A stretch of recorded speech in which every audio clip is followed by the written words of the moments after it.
Hello, everyone, and welcome back to another episode of the Unsaying Podcast. Today, I'm joined by my friend Bernadette, who is here to talk to us all about trauma healing, astrology, all the good things. It's going to be a really interesting episode, so let's get started.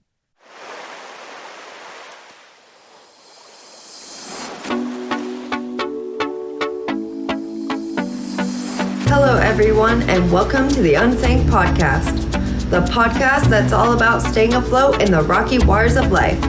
I'm your host, Lex, and I'm here to help you overcome whatever life throws your way. Each week, we'll be discussing a new topic, from healing trauma to building confidence and rising above the waves, all with the goal of helping you become the badass you are always meant to be. So, if you're ready to take control of your life, then Unsaying Pod is the podcast for you. Now, let's dive right in because we have some sailing to do.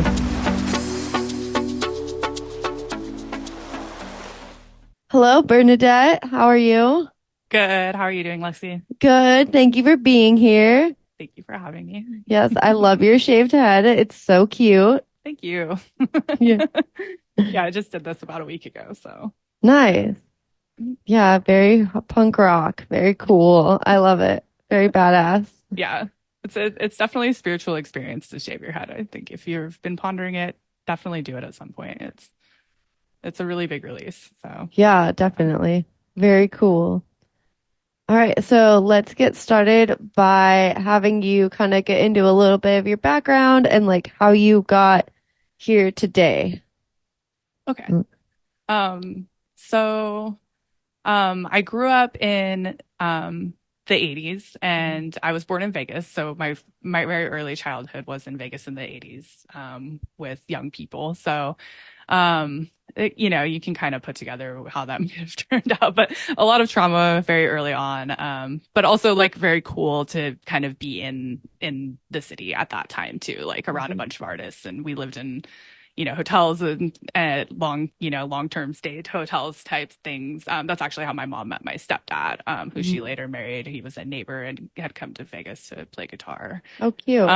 So, we lived in this hotel for a while. We had 4 drag queens that lived there, so they called it the 4 Queens Hotel. That's awesome. Just kind of fun things like that we grew up around with. But yeah, a lot of instability. My stepfather was very abusive. And he worked graveyard, so like even our like day-to-day schedule was just really chaotic. So, and I ended up, they had 2 kids. So I had 2 younger sisters in Vegas too. So very early on took on like a caregiving role, helping with kids. When they would fight, I would kind of try and remove them as far away from that situation and kind of, help comfort them and that sort of thing. Yeah. So, we ended up leaving that and moving to Oregon, when I was about 9, I think. And, unfortunately, my mom ended up finding another abusive person because, as we know, like these patterns tend to kind of repeat themselves and tell you, and something clicks, And so, I finished high school and kind of got out of here as quick as I could, and went to Seattle after that, and kind of ran away thinking, oh, I'll go reinvent myself here, and of course that didn't really work out either. Had a lot of wonderful experiences, of course, but certain things, it doesn't matter where you're gonna be, they're gonna come with you until you're ready to really face them, as we all know. If you're listening, I'm sure that doesn't sound unfamiliar to you.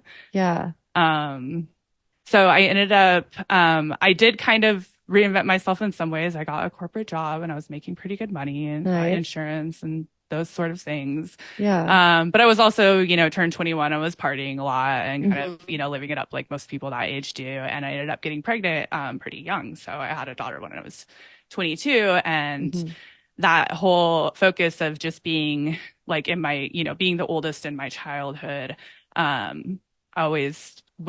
I was always just kind of looking for a way to make everything easier and help everybody and give whatever I could to make things easier.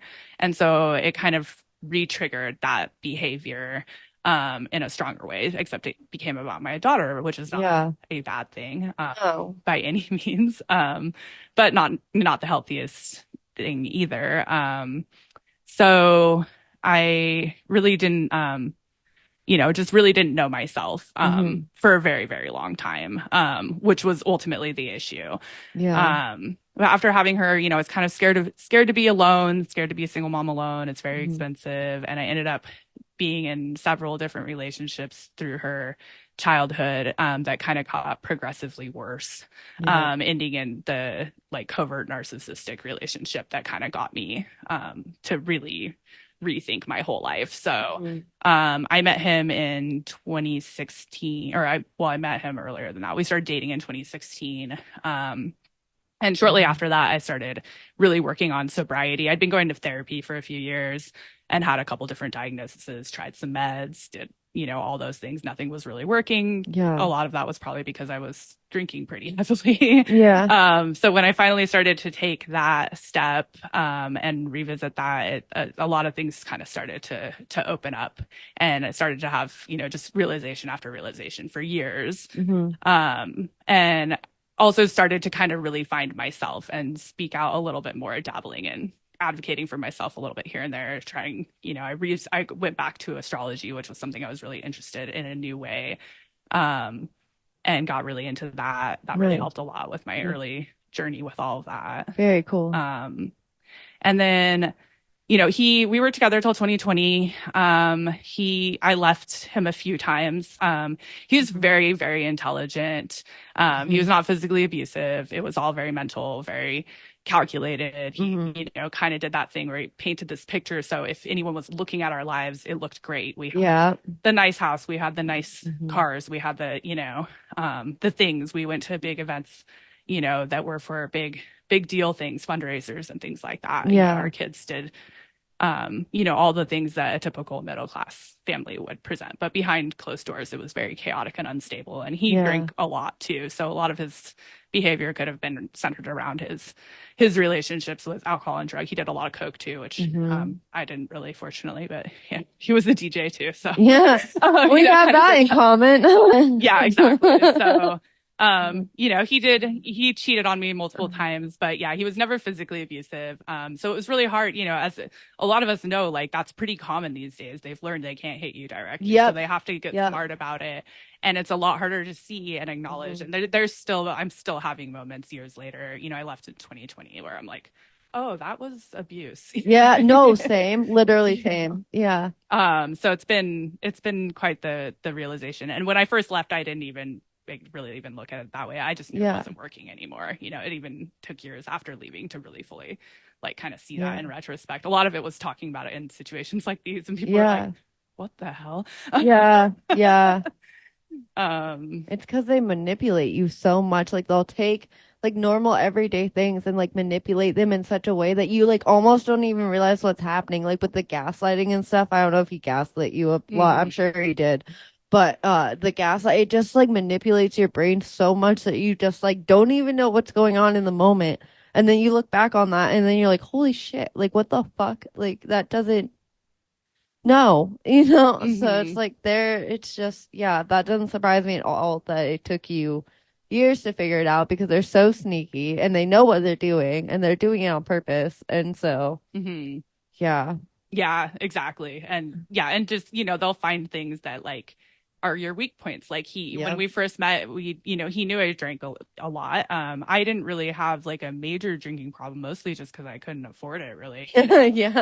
Before I was a single mom, so it was like if I drank, maybe I drank a little too much, but it wasn't like a regular behavior at that point. But he would enable me to drink more than I should and then kind of shut me down because of it.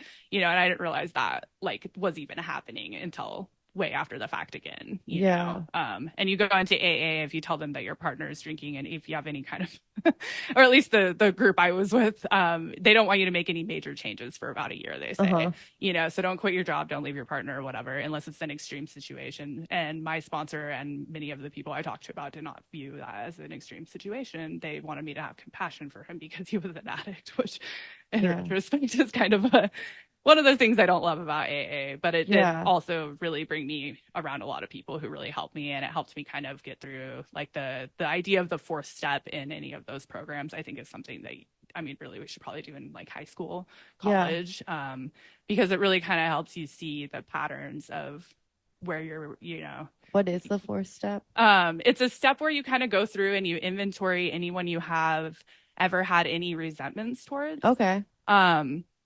And then they give you like 5 different categories to put in, like, why you resent this person. Mm-hmm. So what does it affect, like my sexuality, my financial stability, my actual safety? I can't remember. There's 2 other ones. And so once you get, and they have you, you know, write, like, start as early as you can remember, like, you know, 3 years old or whatever. Yeah. And, you know, by the time you get a few pages in, it becomes very clear, like, where your kind of ego gets wow, pushed, interesting, and where you need to kind of start your focusing on in order to kind of get through that, so that you're not like triggered to use over that weak point in your life. So it's very fascinating. It's kind of just like a beginning step of therapy, but you know, I think if we were all doing that like a lot younger, it might kind of help some of this stuff. But for sure. And then from there, you know, you build to like, you share that as the next step. You share it with your sponsor and you go through all of it, and you have to be super honest. And then you go through and you make amends where appropriate. With those people, you know, is kind of the whole idea. So honestly, I think even just doing it and being able to have that like light moment where it's like really clear, like, oh, this is, you know. I feel like when you see things written down on paper, you can kind of like go through it and see where everything connects, and then be like, oh wow. You know. Yeah, exactly. And then they say after that happens in and I mean, I'm going to say AA because that's where I went primarily, but I think all the 12-step program, even Al-Anon and that kind of thing, they do a very similar version of this, but you'll have some kind of spiritual awakening once you do that. And I do have to say, like, I really did. That's really when I like kind of got back into astrology and found this niche version of astrology that I do now that works kind of with a lot of other things I do in my life, like yoga and Ayurveda and that sort of thing. So I do think it really, you know, it wasn't a bad experience. I'm not currently in AA anymore. I'm actually not even currently fully sober.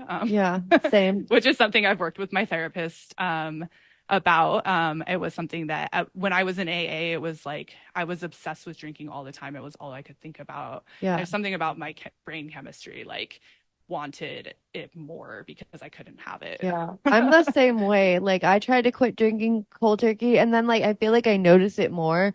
Like, you know, like people would constantly be talking about it, or like this, like it brings it to your attention more than if you were just like, maybe we cut back. You know, it's not saying no, don't have this, but that's only like if you're not in like a severe situation. Because I feel like people that are like severely addicted to alcohol, like maybe you can't, you know, you have to like be able to like feel it out and see like, can I do this without like flying off the handle? Because like not everyone can. And there have been times when I've tried to cut back and just like, nope, we're binge drinking again, you know. And then I had to be like, okay, we're gonna go cold turkey, but like for a period of time until we figure this out and we figure why we need to like go extreme with it, and why we can't just have like a drink or two, like, you know. And like, so I had to do the same thing, kind of, where I didn't really do it with a therapist, but I sat down with myself and said, like, what is it within me that makes me feel like if I start drinking, I just can't stop, you know?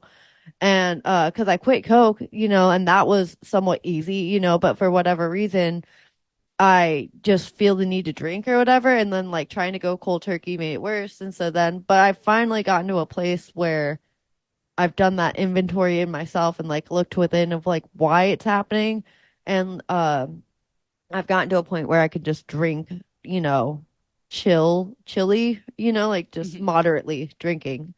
So, but it's not for everyone, you know, like you just have to really know yourself, I think, to like be really in touch with like where your triggers are, and like, you know, what's like, if I'm having a bad time, it's really hard for me to just have one drink.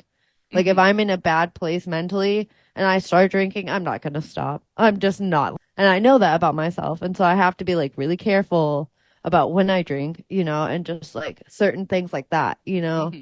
And so, but yeah, no, that's really good that you have done that work and that you're like in a good, like have a good relationship with alcohol, because well, it's alcohol. It's it's evil. But, well, it is, you know, but it's definitely improved a lot. This last year was a really big, like, those issues are definitely still there. Like, I had a lot of things come up family wise and stuff where I was before I was like, oh, I just have a glass of wine here and there. And then for the most part, other than, you know, a couple isolated incidences, you know, it wasn't really much of an issue. But this last year we had other things kind of come in. And like you were saying, like if you go in and you're already like upset or triggered and you start drinking, it's going to be a lot harder to stop. And so I kind of started to see that. So I'm like kind of rechecking myself this year as, you know, going to take a little bit more of a break. But I don't think, like you said, you really got to know yourself. I also could not have done that early on. I had to quit cold turkey for a while, you know, and kind of get that. I was at a point where it was that bad. It wasn't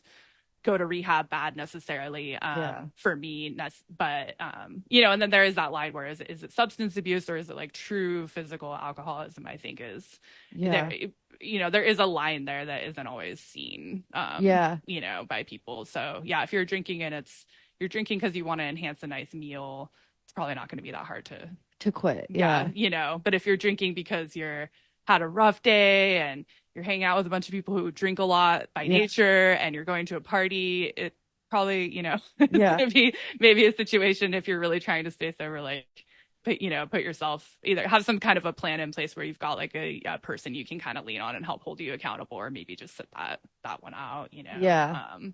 But really, like it gave me a lot of ability to have forgiveness for myself too, because I took away that perfectionism piece, which was a big issue, not just with the idea of not drinking in general, but a big problem for me in general. Like I always want to do everything perfect, and you can't. That's not a thing.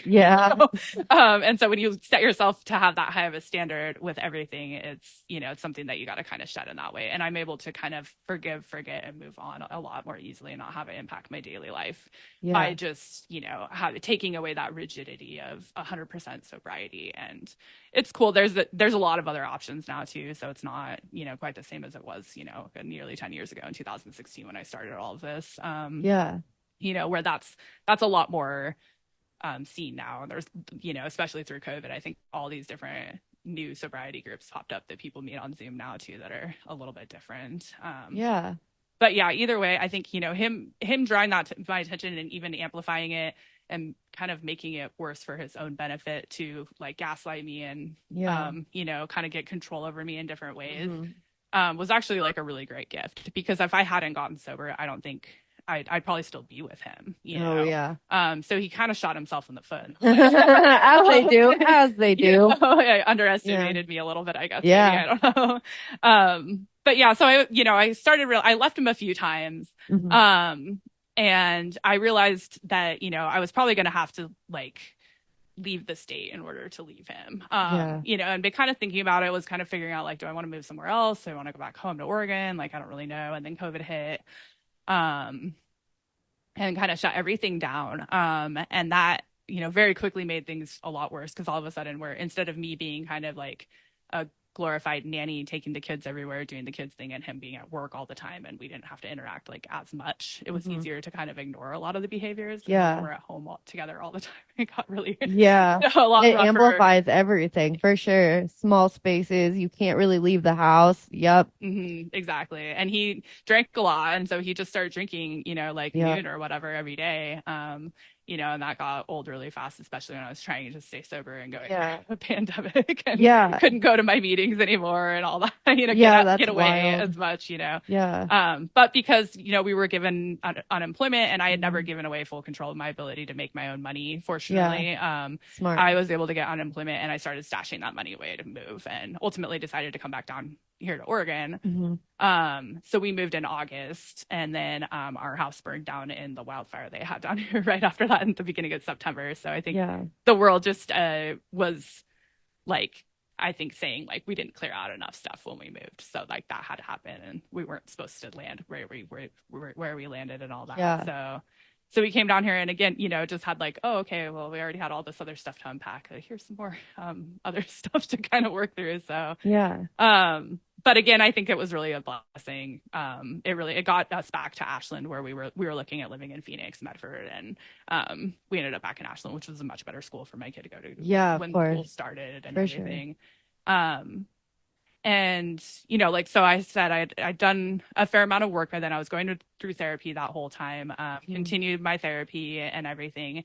And shortly after I moved here, I found a new kind of therapy called IFS therapy. So it stands for internal family systems. Or it's kind of commonly known now as like parts work. And it's kind of it's a therapy that's kind of similar to the goals that they have with like MDMA assisted therapy or psilocybin assisted therapy.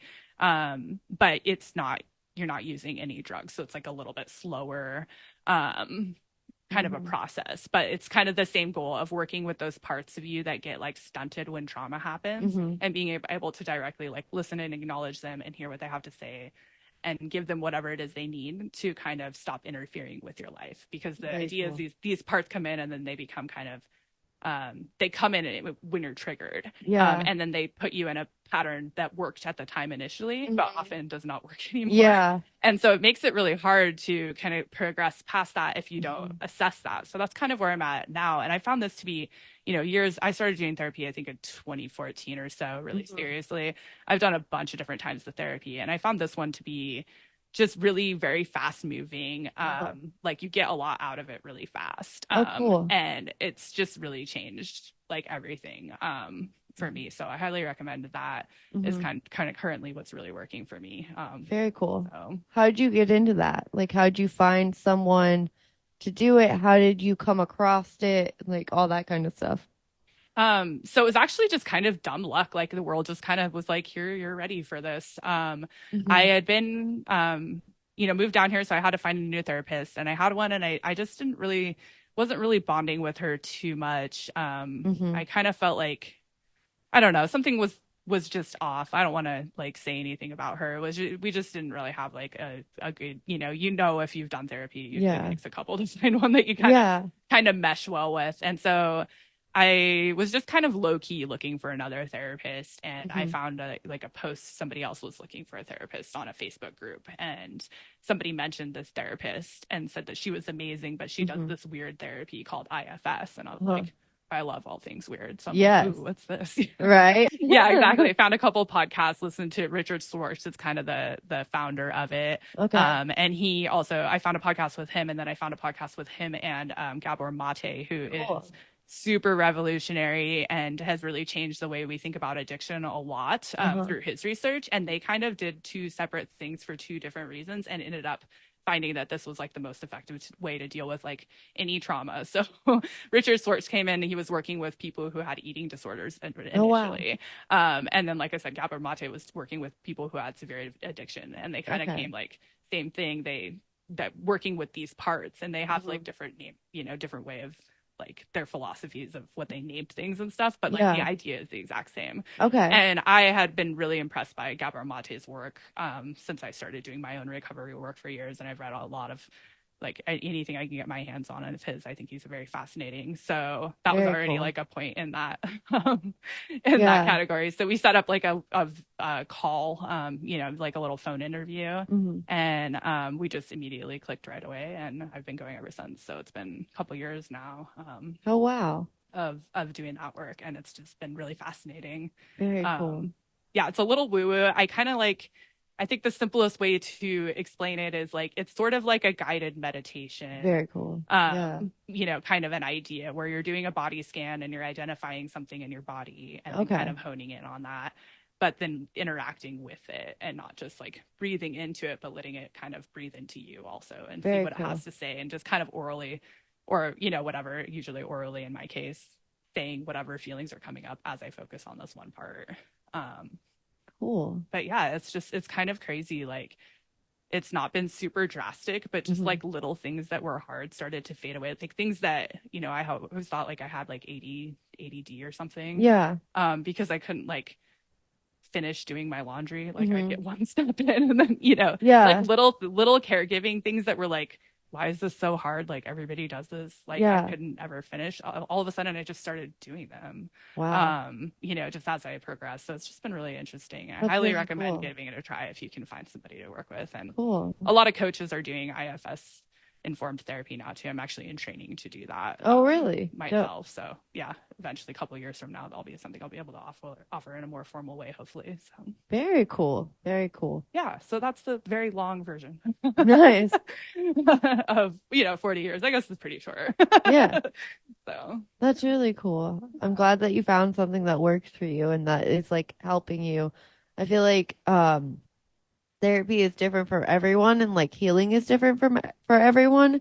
And like that's part of the reason I started the podcast is because I'm really interested in what people do to heal, like what works for them and stuff, and like what they find and like how it works and why it works. And because everyone's so different, and then people can just kind of like take little tidbits and like see what works for them and then go from there. And so that's really cool. I'm glad that you found that because I haven't tried it yet. I really want to try it. It's on my list of therapies to try, and so that's really cool. Yeah. Yeah, I do think like, I think because that is a little woo woo, you got to be a little open to that. I think maybe having some base therapy might be helpful for some people too, where you're not like in a high like trigger mode, like easily triggered all the time, like maybe have like a little bit more of a calmness to it. But Yeah. I think it, in a way though, it's because if you've ever done cognitive behavior therapy or you know what it is, which I think most people do at this point, it's this almost the exact opposite idea. It's like, no, I have these behaviors and these behaviors are bad, so I need to have a different behavior. And the whole idea is like training your brain to, instead of like panicking, you're just redirecting that behavior, almost like you would with a dog that's jumping. You teach it to come to someone and sit instead so it can't jump, right? So you're kind of trying to do like, that's the whole idea of cognitive behavior therapy, and it is effective and useful in certain situations, but it's also like kind of shutting out a lot of your feelings. So I kind of wonder if I had found this sooner, like if I didn't have to kind of deprogram some of that cognitive behavior therapy where I'm like, I have this thought and like my brain's now learned a new pathway where it's like shuts it down in a weird way. Yeah. And really, I should be looking at it. Yeah. So I don't know, maybe if that resonates with somebody, maybe look into trying this method instead. Yeah. I kind of do the same thing though, because like I'll get triggered when I'm at work or like random moments where I feel like I don't have time to deal with this right now. Like I literally, so like I'll like take the thought, put it in a box, and then kind of not put it away, like lock it and never come back to it. But I'll like be like, we're just gonna set this to the side. We're gonna put this over here and deal with it later. Right now, we're dealing with this, but we're gonna come back to that, but just not right now. And so like that kind of like calms me down because I'm like telling myself we are gonna address this because it does need to be addressed. But right now is not the time or place for this. And so just kind of like putting it to the side and being like, it's okay, we'll deal with it, just not right now. And so that's like helped me a lot, like stay calm and chill and like, cause I'm like acknowledging it, and making sure like, no, you're seen, you're heard, like emotion, thought, whatever, but just like, I need you to like go chill in the corner for a little bit so I can finish my work and then I'll come back to you. And so, and then I'll go home and like journal or just like meditate or just sit there and think and like kind of like, okay, like what happened? Like, where did that come from? What caused it? What does it mean? Like, what, like, kind of feel through my body, of like, what does it make you feel? Is it in your chest, your stomach, your head? Like, where, why, and like all the things, and then just kind of like process it from there.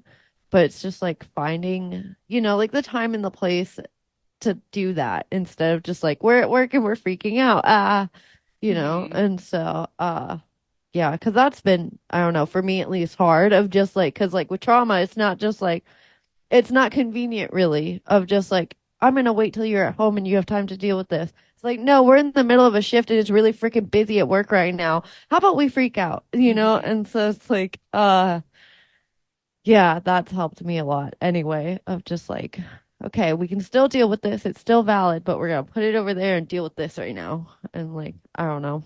Yeah. That's helpful to me at least. No, and that's so huge in and of itself too, because, a lot of us, like we, at least, in our past, maybe some people currently, like I think sometimes still me, definitely, depending on the situation, it's very current where we don't necessarily like pause long enough to have like a conscious decision like that, like, okay, I know this needs to be dealt with, but right now is not the time. We just kind of react, and we run around the world reacting. And I think a lot of people with trauma, addiction, like that's kind of, we were never taught to just like slow down, take a deep breath, like do a quick body scan and decide how to deal with this. We just immediately react to whatever our stimulus is, and then we come off as being like highly unstable people because we're just kind of bouncing around like a pinball.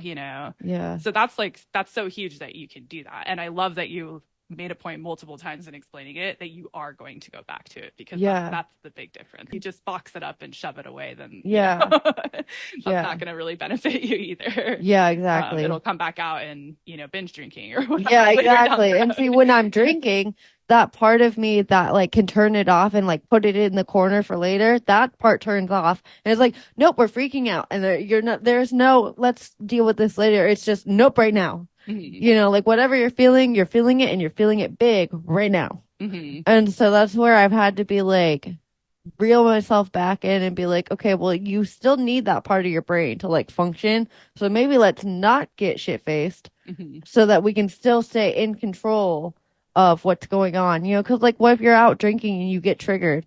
You can't just freak out because then like all the things.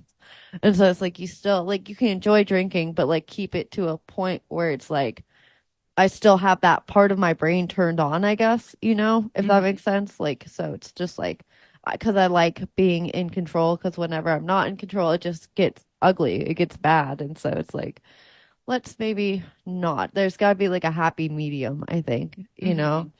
So. Yeah, definitely. So, and then sometimes you just do it and you just gotta practice self-forgiveness and self-love and move the fuck on. Yeah, exactly. I've definitely had days like that where I'm like, well, that wasn't the best choice, but we're here. So yeah, exactly. And just knowing, that like, it's not a lot of this is just very day to day, and it's kind of circular. Absolutely. And, or like, one analogy I kind of like is just like peeling back and like peeling the layers of an onion. Like some of them, sometimes you're peeling an onion and it's like, oh, that's not so bad. And other times it's like you're fully crying over, this one layer, like whatever it is about it. Just, and it's just kind of like that. Like some of them are easier than others, and sometimes the same layer is worse. Yeah. And just kind of keeping that in mind. And that's just kind of part of the process. So, yeah, it's definitely a process. Unfortunately and fortunately, our work is never done. So once we get past that, like now I'm at a point where, I left my partner 4 years ago, or about 4 years ago. Yeah.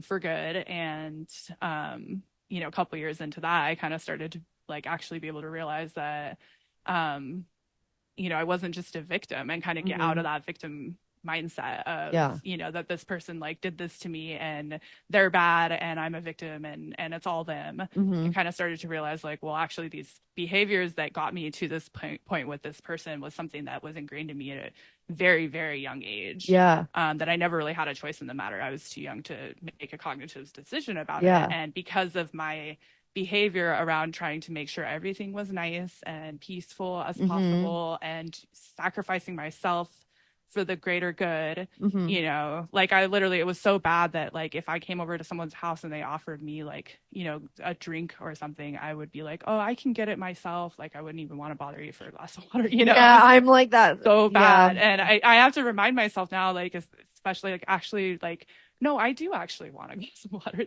And then sit there and like kind of burn inside while I watch someone get me something I can do myself. That I don't need, and like try and be comfortable with that, because it like just that too. Gets that far gone when you're programmed for that many years. But eventually you start to kind of unwind out of that, and you start to kind of see the harder part of it is that it is a two-way street, and you're just as of course, like if they're physically abusing you, like that's a different kind of life, but you're also kind of perpetuating those dynamics. And that's the biggest thing. If you can't change that, you're just going to repeat them over and over and over again, which is why most people end up in multiple relationships or, switch from drug to drug or like whatever it is, till that kind of finally starts to click. And it's like really hard to hear and accept that you could be a perpetrator too, especially when you've thought of yourself as a victim, but it is a big part of the recovery process too. And I think that IFS has really helped with that. I also experimented a little bit with like microdosing, which I think really helped a little bit too, because it got me like, again, I like to be in control. A lot of this is about control. And so being able to like let a little bit of control off for that to come in and kind of show some things to me in a way that I didn't see has been really very cool too. So definitely encourage people, if they are in a safe place to do that, definitely give it a try too, if you can, but be safe about it. And, definitely. Whatever that looks like for you. Definitely. Yeah. That's so cool though. I don't know. I'd like I definitely agree with the whole microdosing thing. I've done it. It's great. Yeah, anything like that, but like do it safely and like I don't know. I look at the whole perpetrating thing as like I call it enabling because you're like enabling them to keep hurting you because you're not like doing anything to stop it or maybe not even recognizing that it's happening and so it just continues until you put a stop to it, you know? And like my mom and I had a bunch of conversations like after I left my abusive relationship where she's like, "You're not a victim. Stop calling yourself a victim." I'm like, but mom, do you realize, like, in this instance, like, I am a victim. Like, someone literally, like, was hitting me, like, physically abusing me. And so I had to, like, go through this point of just, like, like, looking really deep within myself and being like, no, I'm not a victim and kind of reframing it in my mind. And the way that I did that was, like, looking at it just, like, all the things that I gained from that, of just, like, instead of it being a negative, which, in ways it was because no one wants to be abused. You don't go into it being like, yeah, let's get abused. This is great. Gonna be great. I'm gonna learn so much. And so, but like looking at it just like as a positive, just like how much I've grown and how much I've learned about myself. Like I wouldn't have this podcast if I'd never gone through that. I wouldn't have lost all the weight.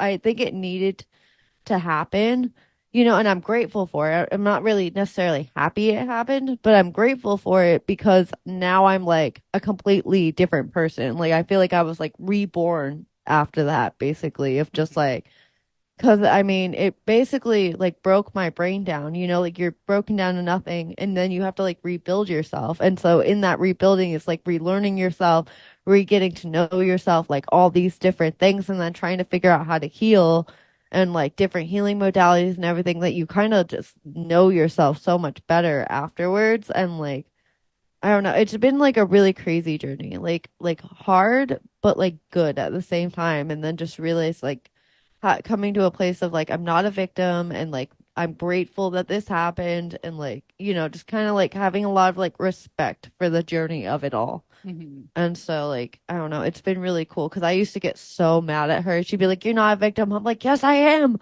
You know, mom. And so finally just being like, no, you're right. I'm not a victim. Thank you, Jackie. Like, so it's definitely even that has been a journey and like it's just crazy. Like the healing never stops. There's always another layer. It's like the never ending onion, of just like Mhm. there's always something that comes up. And so, but it's cool. I mean, I enjoy it. I kind of nerd out about it a little bit of like where I get like triggered or whatever. I'm like almost interested, like, ooh, where's that coming from? Mhm. Like what is that? Interesting, because then I can be like, ooh, let's heal it. And then we get better. And then it's like, I don't know. It's like a game I play with myself of like, how healed can I get? What's the next level? And like keep trying to like go up. Or like if you're like a marathon runner, like let's run one more mile. Or like if we ran 2 miles yesterday, can we run three today? And like, like go deeper down the path, So it's kind of cool. I don't know. Yeah. It's just like it's a journey. It's hard, but it's like rewarding. Mhm. Kind of like lifting weights or whatever. Like you get up to the heavier weight and you're like, yes, another level. I did it. Like, Totally. yeah. Yeah. Yeah, I totally agree. But yeah. So let's get into your like astrology stuff. Like how'd you start getting into astrology and everything? Um, yeah, so when I was in high school, or well, really actually like I've always been really infatuated with the planet. So I Hmm. was, 5 years old. My very first school field trip in Las Hmm. Vegas was to go to this planetarium that was like top of the line planetarium at the time, Yeah. out in the desert.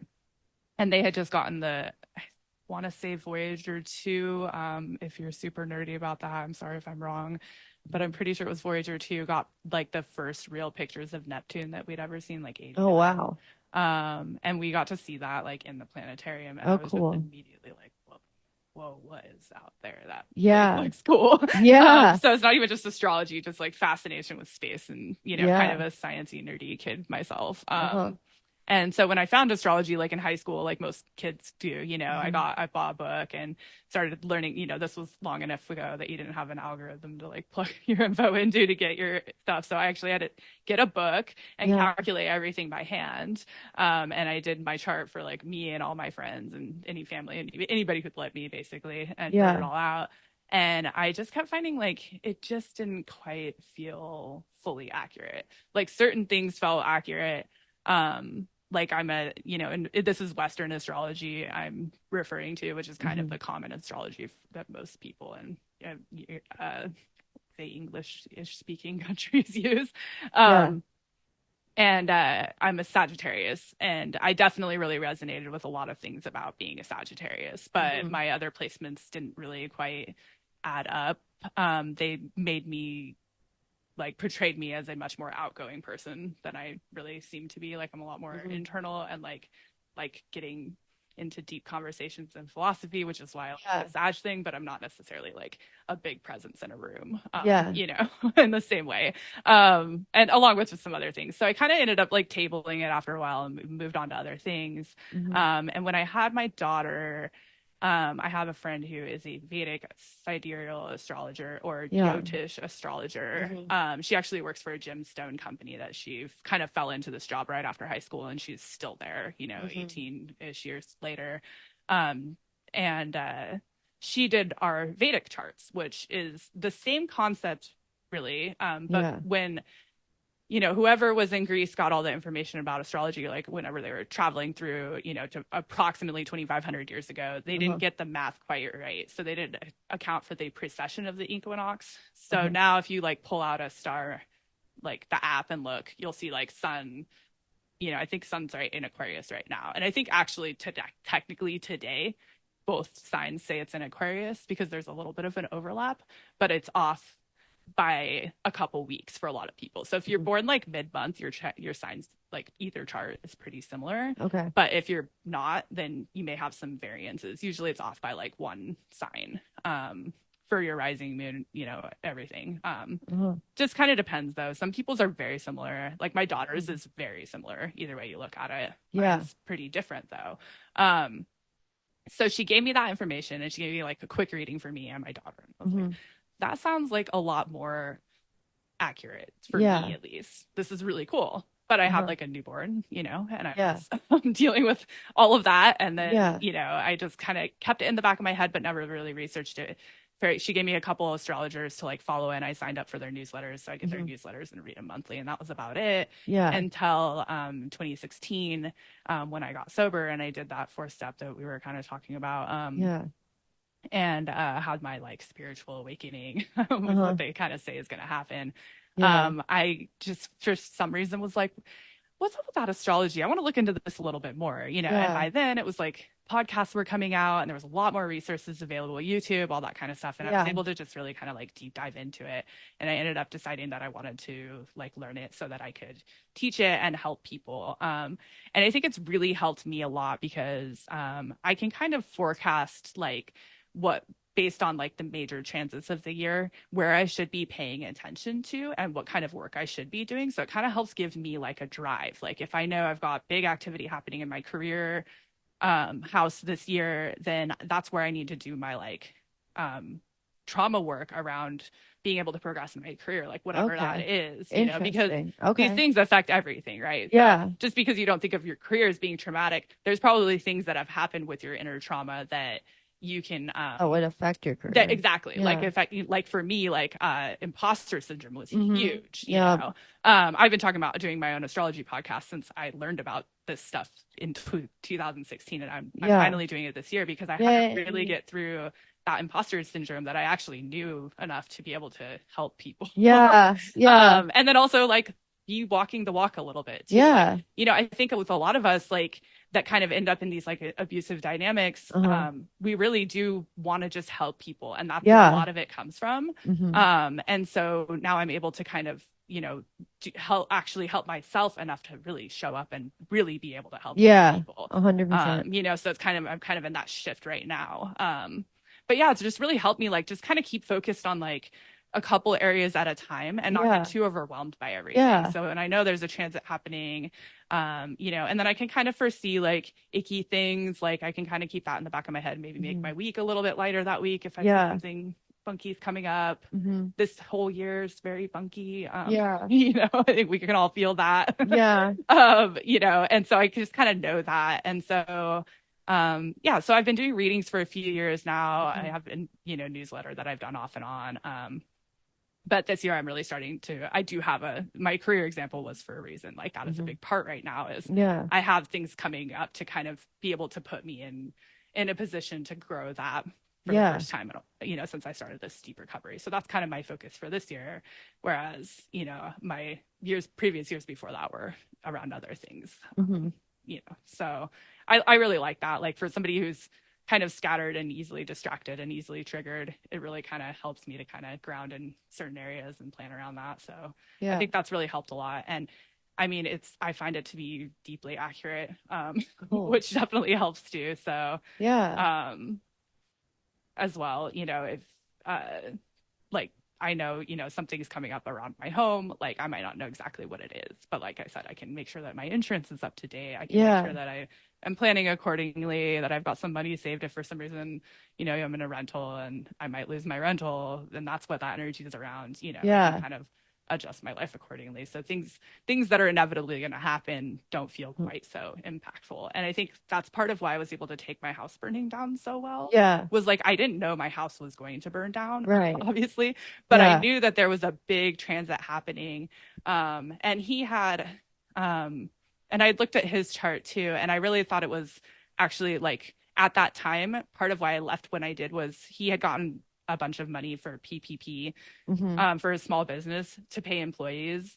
And if he paid the employees, he didn't have to give it back. And he decided I was one of his employees. So he wanted me to take this money as a payment for me and then give it back to him, which is like super illegal. And he had been getting more violent, like physically, like throwing things close to me and like stuff like that. That's how it starts. Exactly. Icky stuff. And we both had this Mars transit happening at that time that I was like, I got to get out before. You got to get out. You know? And it was like, I was able to avoid anything getting worse with him. But it didn't mean that I was able to avoid something bad happening to me still, which was in my home, you know. Wow, that's wild. But it was like, okay, you know, like you can't play God. This is not, you know?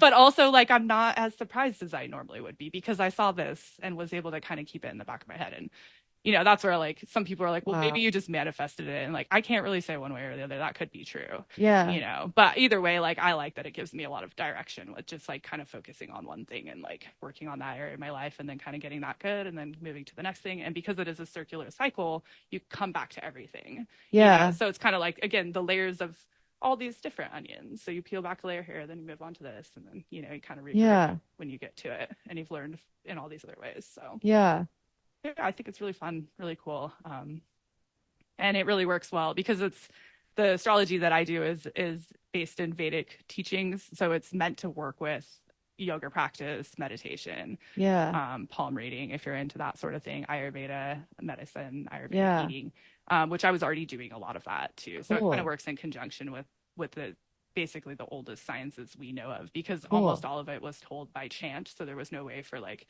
ancient white people to come in and destroy all of the information because they chanted it to each other. It was like bedtime stories. Oh, wow. How neat. Yeah. And because they were like strict chants, there wasn't as much miscommunication from generation to generation. So, very cool. Yeah, it's kind of cool. Kind of a cool thing. That's super cool. Yeah. So where are you at on your journey with the podcast and everything coming out? Like what's the journey there? How close are we to getting this podcast? Well, I have a day in mind that's a super auspicious day to start something new that will be in April or May. I actually don't know the date off the top of my head. So I kind of want to start the drop in around that day. Also, it gives me a couple months to just kind of like, I want to make sure I have a little bit of like buffer podcast recorded in case I'm out of town one week or, you know, that kind of thing. And just right now I'm kind of focusing on building up like my Instagram. I rebranded entirely. So I'm kind of rebuilding a whole new thing. So I'm focusing on that, getting that up, getting my newsletter coming out regularly again and that sort of thing. And then I'll drop the podcast, you know, probably let's say mid-April. Very cool. But yeah, so I'm on, in the meantime, I'm on Instagram and TikTok and kind of starting to fill those in. So do you have a name for your podcast? Yeah, my name is Functional Astrology. So, and the reason for that is that I actually, it was not really very intentional, but I ended up finding a lot of people who I were kind of like wanting astrology in a way that I use it, where it's not just to like find out who your true love is or something more superficial like that, but actually really incorporate it into your full life, like functional medicine does, where it works with Western, Eastern, and everything. And so again, like my ultimate goal is to become IFS trained, and anything else I kind of come along where I can incorporate all that into a coaching program to really help you function, through astrology, and use that as like your focal point, so like where to put your energy and when to plan for losses, when to plan for gains. And very cool. When that person will come along too. We do talk about that a bit. Yeah. Of course too. So I feel like everybody wants to know that. Even if they say they don't, they're like curious a little bit, Yes. Unless you have the South Node in your house of relationships, then you just don't care. Which sometimes I wish I had that. Sometimes I'm not that person. I wish I was though sometimes, It's a blessing and a curse, because then you have like, I've since then, this is actually how I met Lexi, was my wonderful partner that I met now, that's also a DJ. Shout out to Chad. Yes. Shout out to Chad. He's amazing. We've been together for a few years now. But oh my God, I just totally lost my train of thought. Because you were thinking about Chad. Oh, I love Chad. So God, I totally lost it. I'm sorry. No, you're okay. Oh, we were talking about astrology, your podcast, the whole thing, when it's coming out, all that, and yeah. What was it? Gosh, I don't know.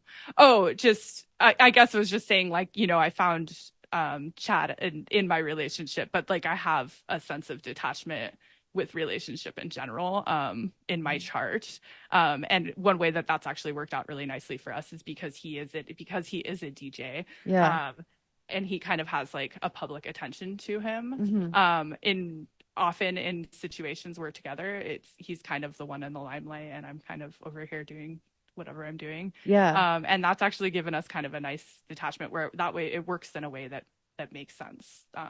And compared to other relationships. But it's better when you're both not fighting for the spotlight, and someone is like able to like let their partner, like they know that within themselves that they don't really need to be in the spotlight, and they can let their partner be them, and then they can like be supportive. Because I feel like if you're both fighting for that spotlight and attention, it just makes the what's the word I'm trying to say? I've ruined butting heads. Yeah, like you butt heads more because you're both fighting for the same thing versus working together as a team, knowing your strengths, knowing your weaknesses, and then like combining them together to make like a equal partnership and then bring each other up, which I think you and Chad do really well. Like you seem to like play off of each other really well and make a good team. So that's like really cool to see.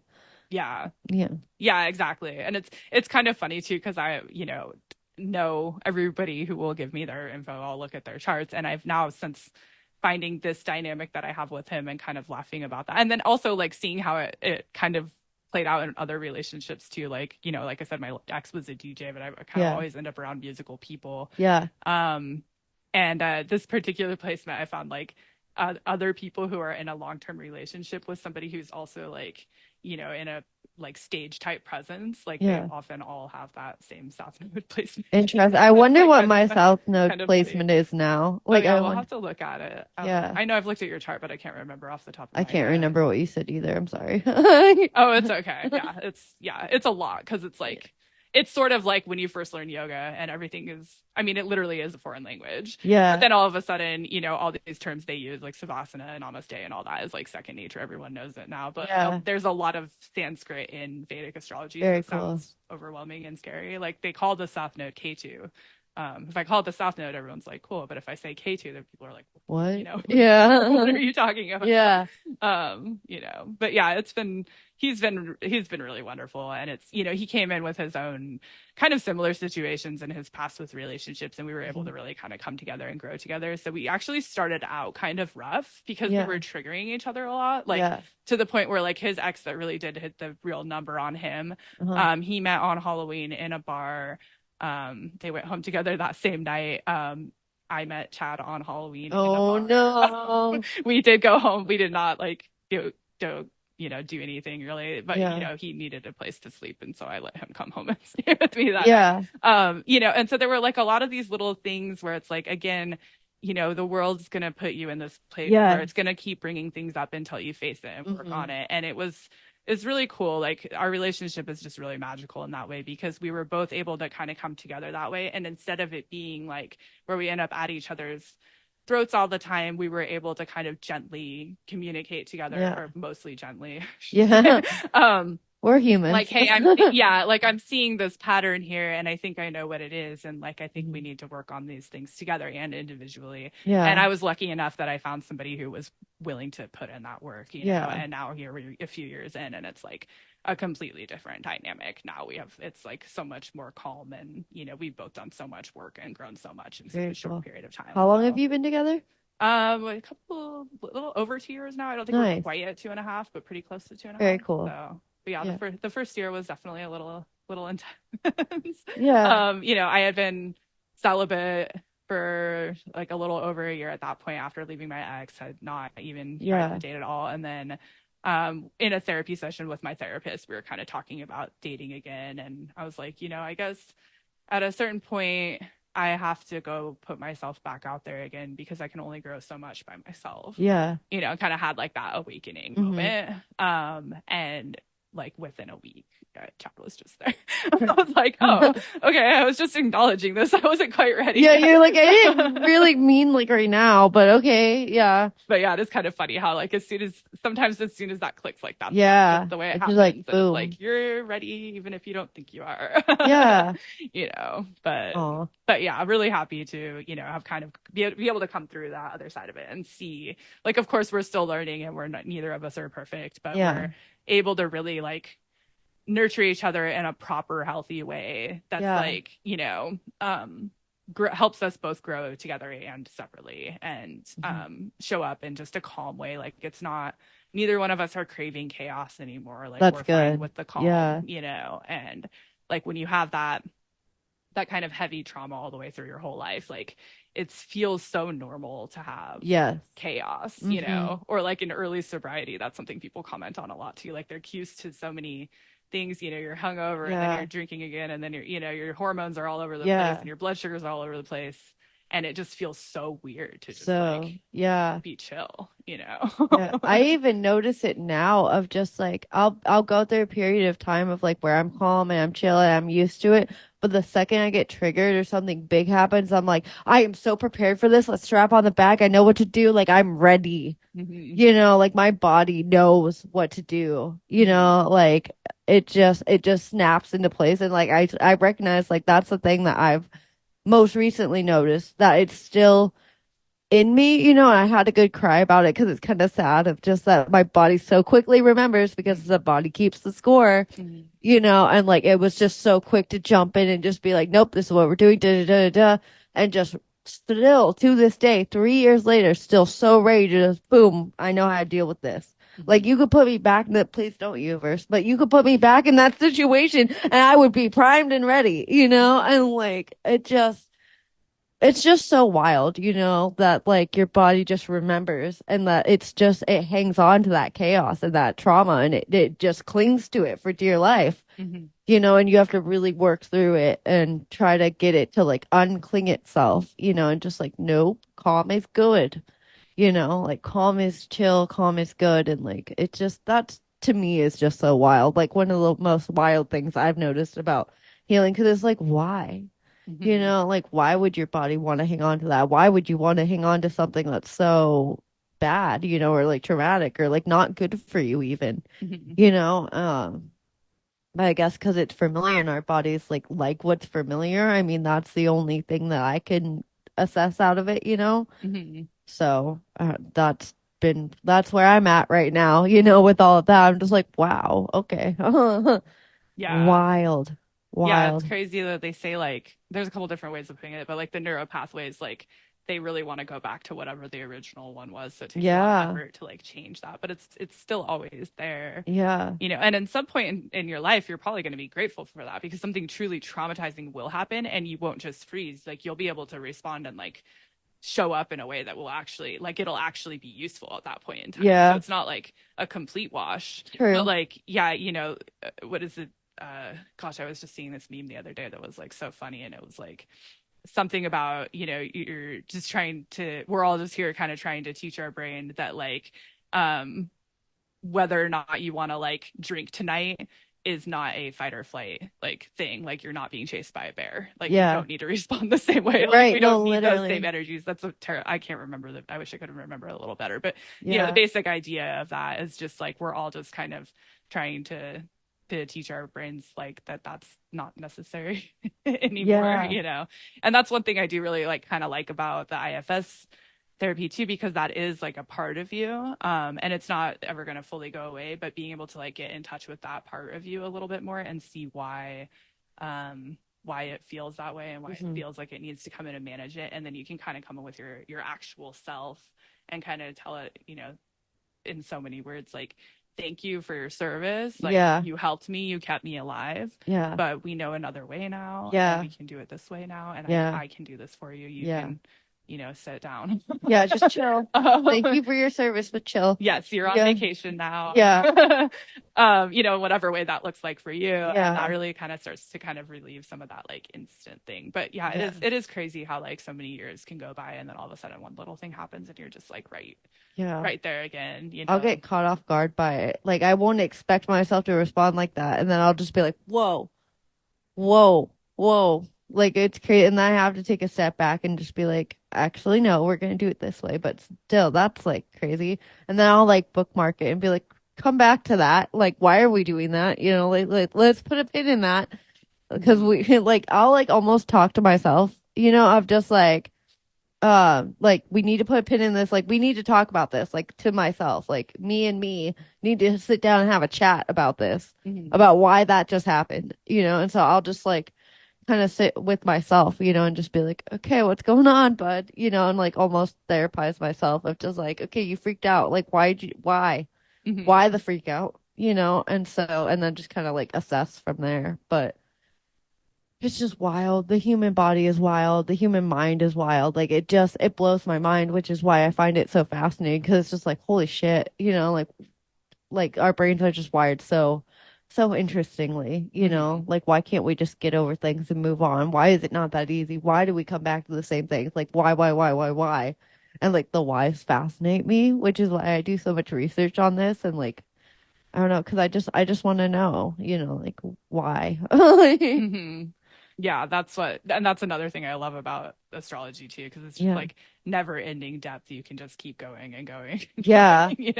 And it's like, I love that. I love like all kinds of, I had tons of psychology books and would just like, I don't read for fun. Like I read to learn things that I'm always trying to learn. Well, learning can be fun, Oh yeah. Yeah. Like, I mean, I love that. I feel like, if you have a very active mind, it's a good way to channel that. It's just by constantly like just being a student of life, like always and forever. And it doesn't have to be self-work necessarily, but just, keeping that going. For sure. And then I don't know, gardening helps me a lot too. With my little gardening is very mind, peaceful, like, literally grounding. Yeah. And you get to grow something pretty or something yummy, depending on what you like to grow as well. Yeah. Definitely helps a lot too. But yeah, I think it's just we live in a really interesting time too, where we've gone in less than 150 years from being completely dark at night to like now here we are in this room with like who knows how many cords, like a million cords all the time, like broadcasting to anybody who wants to listen in the entire world. Like the amount of information that like I had available, or my mother, I think about this a lot, like just working, I'm kind of focused on family trauma stuff right now, this last year or so, and so really just kind of trying to like look at like how her life was in the early 90s with no internet, with 4 kids, no car. Yeah. And like her access to resources and be able to like actually get anything done is like, Yeah. you know, do you have to be on the phone on hold for like an entire day? Now I fill out like a form online that takes 5 minutes, you know, and it's just, and I have so much more information. And then, and just how overwhelming that is. Like talking to my daughter, she's like, what kind of smartphone did you have when I was a kid? You know, and I was like, smartphone. iPhones didn't come out until you were 2, babe. Like, the thing. What you talking about, smartphone? You know, and I think we really just have to remember that. Like sometimes too, like we're not necessarily sick. We're just in a kind of a sick world where it's just like, and it's not necessarily sick bad, but just like the amount of growth is so sick and fast and like insane that it's, of course we're all feeling a little overwhelmed. Because like there's so much more stimulation than there has been before. Our bodies aren't quite catching up. Like part of us are still like semi-feral back here, like trying to go find a cave to sleep in for the winter. Yeah, for real. So just keeping that in mind, like sometimes it's just be cool with whatever, you know. Like, give yourself a break and you know that it is just kind of the world to some extent too, so 100%. Yeah. Okay. Thank you so much for being here, Bernedette. This has been amazing. Real quick, where can people find you and your amazing upcoming podcast on social media? So I have a TikTok and an Instagram that are both Functional Astrology is the handle, so they're pretty easy to find. You can find links to my website and to sign up for my newsletter on both of those. My personal Instagram is Bernie with I-I-I-dette. If you want to follow me personally, if you're local, I do a lot of promotion for local events and things like that. So sometimes that's kind of fun. And yeah, once you get on my website too, like I have, discovery calls we can do. Like if you want to just kind of learn a little more about astrology, ask like one question, we'll pull it up, see if it feels like a good fit. Then you can book, you know, something a little bit more serious. Or my newsletters, I'm doing a monthly one with forecasts each month right now for free. And then I'll also just send out little tidbits, like, you know, just for different, like Monday, we've got kind of a couple different things shifting. So people on my newsletter will get some more information about that sent to you. So, and you can just find that on my Instagram or TikTok. And I don't have a Facebook right now. I don't know. I might make a Facebook account too. I don't know. I feel like I'm gonna like steer away from Facebook. But you can find my name on Facebook too and reach out to me directly. I just don't have a business platform there yet. And I think that's it. Okay, cool. Well, thank you so much for being here. I really appreciate it. Everyone, go check out her podcast, and thank you all for being here. Stay on sync.